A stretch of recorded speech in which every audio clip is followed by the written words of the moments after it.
Nei mawhauwhaunga whaleanganga mo tātou. Salamo e salau lua sfulfetu foi upu momoa e whapea. A whai e le atina e le li le whale. E ngalu lua fua i latou o e atina. O le manatu e autu i ai mawhauwhaunga.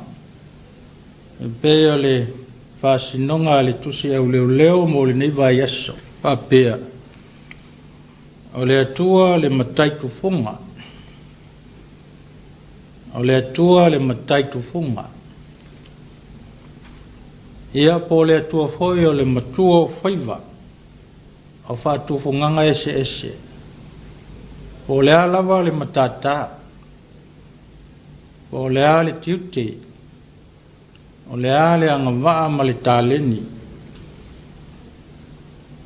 O le atua e taiulu. I mea uma. E whesiri iai, e whalongo iai. E whamoe moe fo iai. A mataun tātou loa.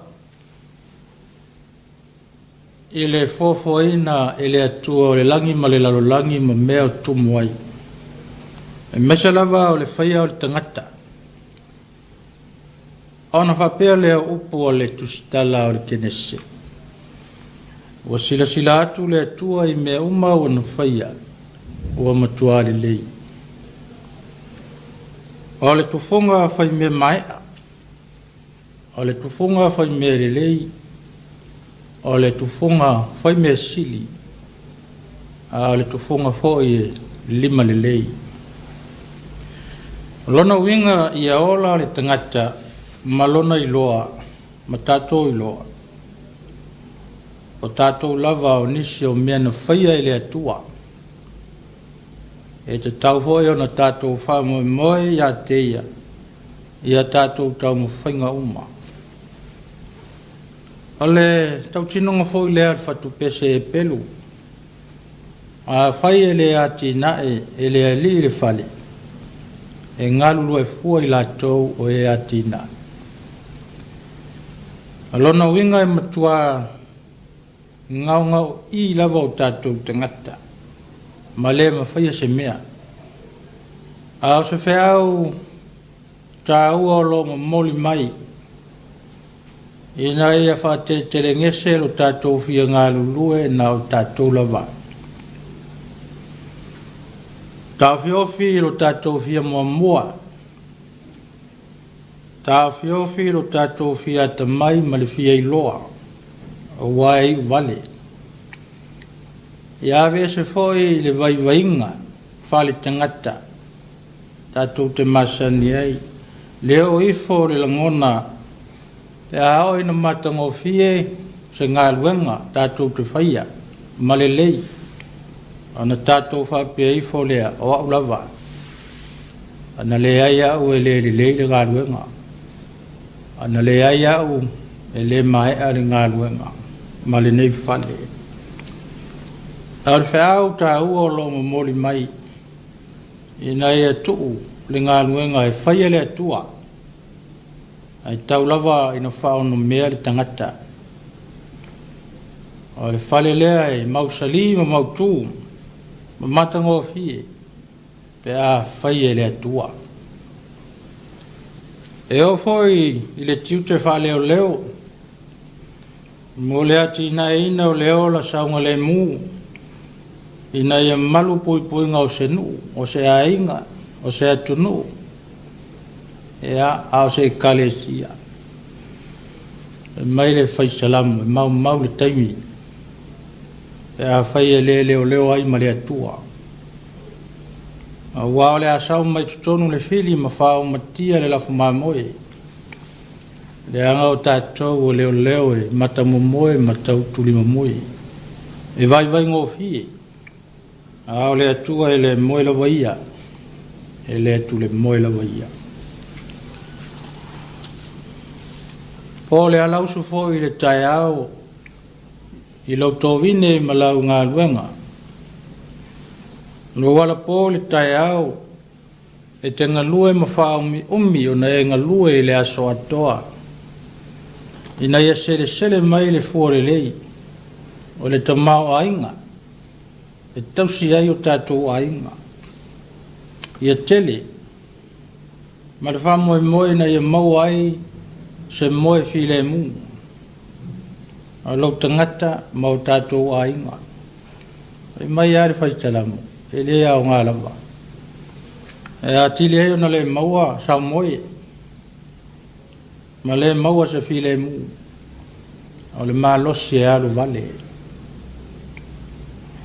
ma le ese fua le lei pe au no ma le atua o ia na te au mai lo au le tamau ainga tu mai ai ta ua le mea ai tātou te mao ona ai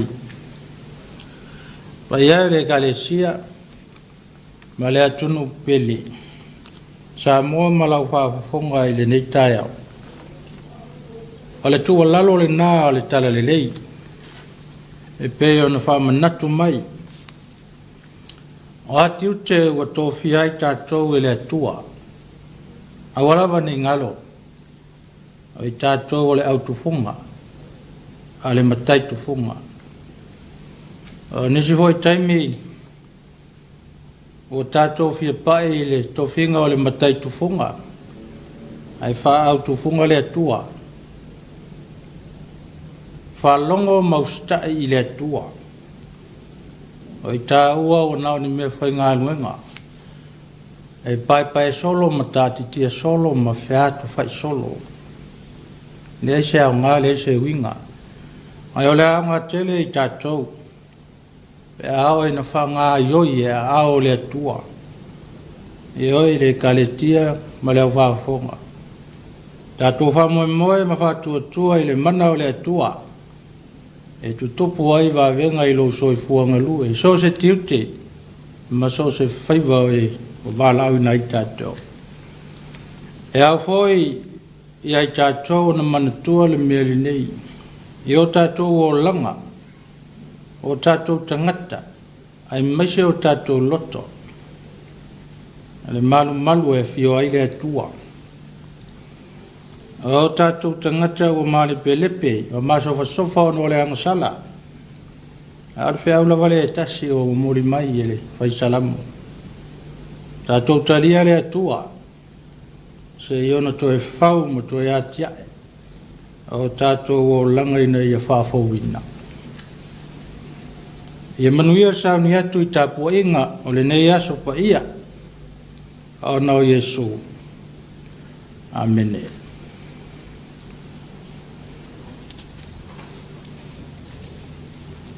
o le tātou ki talo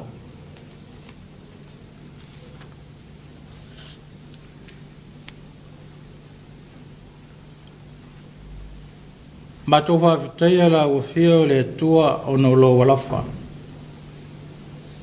le ua mori mawina i le nei tai au fou o mawalo matou malosi whawhowina ma le ola fwai fuaina mai o mau ese le pōng sā ai ua malamangia lo wa tunuu i le ulua yaso le niva yaso Pāwhitai la wa whionga pa ia ma lo whetalai mai e whamanatu i o mātou tangata.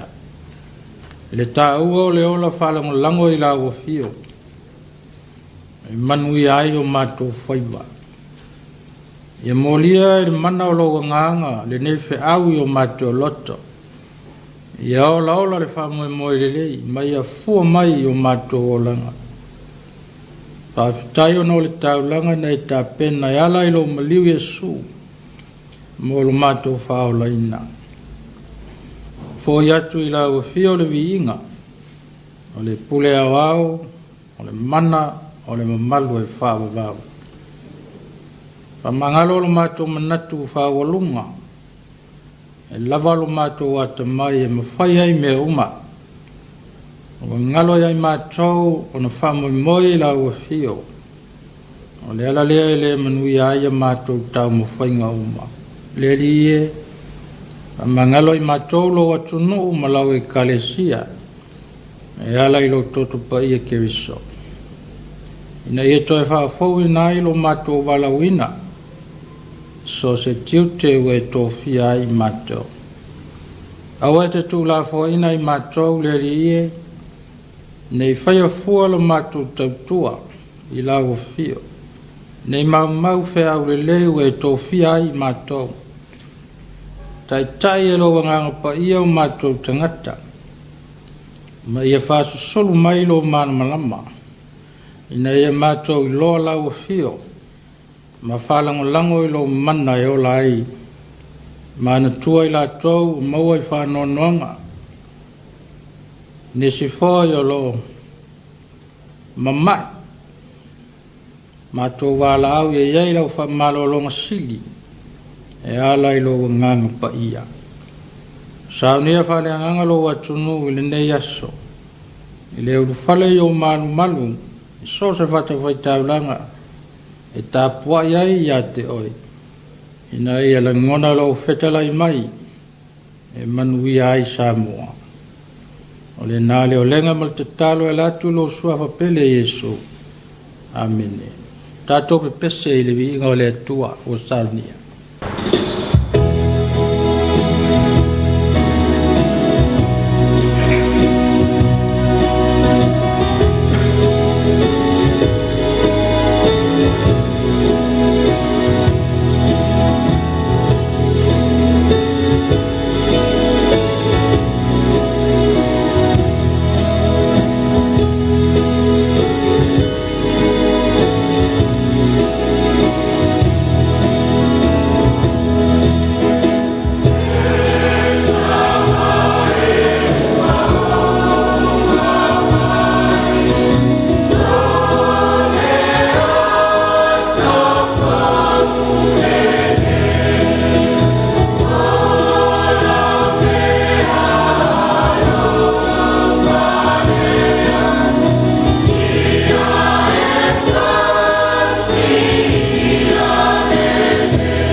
tatou fai ule te talo.